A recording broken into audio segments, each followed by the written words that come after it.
Valorant's patch 11.0 is out on Wednesday, so here's what you need to know. Starting off, we have some buffs to Waylay. They've reduced the minimum time in refract from 0.5 seconds down to 0.35 seconds, and also the maximum amount of time in refract from 3 seconds down to 2 seconds. So this will make the actual teleport feel faster. On top of that, the unequipped time was decreased from 1 second down to 0.8 seconds, and finally for refract, the reactivation windup was decreased from 0.1 seconds down to 0.05 seconds. That's not all for Waylay though, as the unequipped time on her dash was also reduced from 0.8 seconds down to 0.6 seconds, then 2 buffs for her saturate.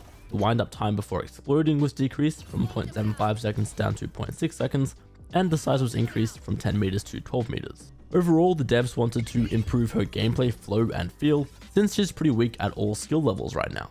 Next, we have a nerf to Phoenix. The windup time on his flash was increased from 0.5 seconds to 0.6 seconds, and a similar nerf to Neon. The windup time on her stun was increased from 0.8 seconds to 1 second. The devs sort of grouped those changes together, saying that their fast activation time left little room for opponents to respond, and they wanted to increase the counterplay without removing the need to anticipate those abilities. Reyna is the next agent with a small nerf in this patch. The HP on her Leer was decreased from 100 HP down to 80, and new audio and visuals were added, so you actually know if you're successfully shooting the Leer or not.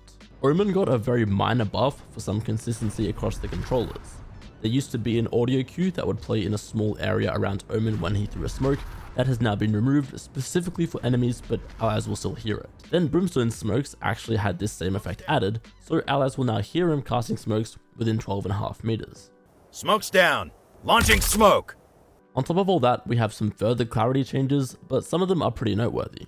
Breach's Aftershock has had visual effects around the windup and explosions changed, so they resolve faster and block less gameplay space. The audio on Sova's dart was made significantly louder. It is now easier to understand where it's traveling, where it's scanning, and it now even takes priority over other audio cues.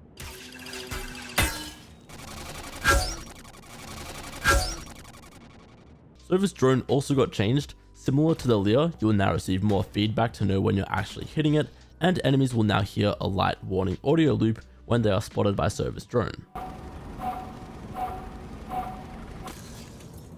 Clove's Pick Me Up now has a visual effect to show when the speed boost is active, and then for Killjoy's Lockdown, the delay on the actual detain pulse was lowered from 0.5 seconds to 0.15 seconds, and the visuals have been updated accordingly. The last clarity change is to Cypher, where his dart visuals have been updated so they are easier to follow. Otherwise, we do have a brand new map called Corrode. I've got a video that's out already giving you a showcase of the entire map, and starting with the new act, Corrode will immediately be available in the competitive queue. For the first 2 weeks, RR losses on Corrode will be reduced by 50%, while you still receive 100% of the RR for winning. There will also be a Corrode only queue for the first 5 days in the Swift Play format. Alongside Corrode, Bind will be returning to the map pool for modes like competitive and deathmatch, however it doesn't appear to have any changes. To make room for those 2 maps, both Pearl and Split are now out of rotation. That is essentially everything that's changing in Valorant's new patch. Like I've said, I've got videos out on everything from the map to the skins to the battle pass, so be sure to check those out if you haven't already. Otherwise, let me know what you think of all these changes.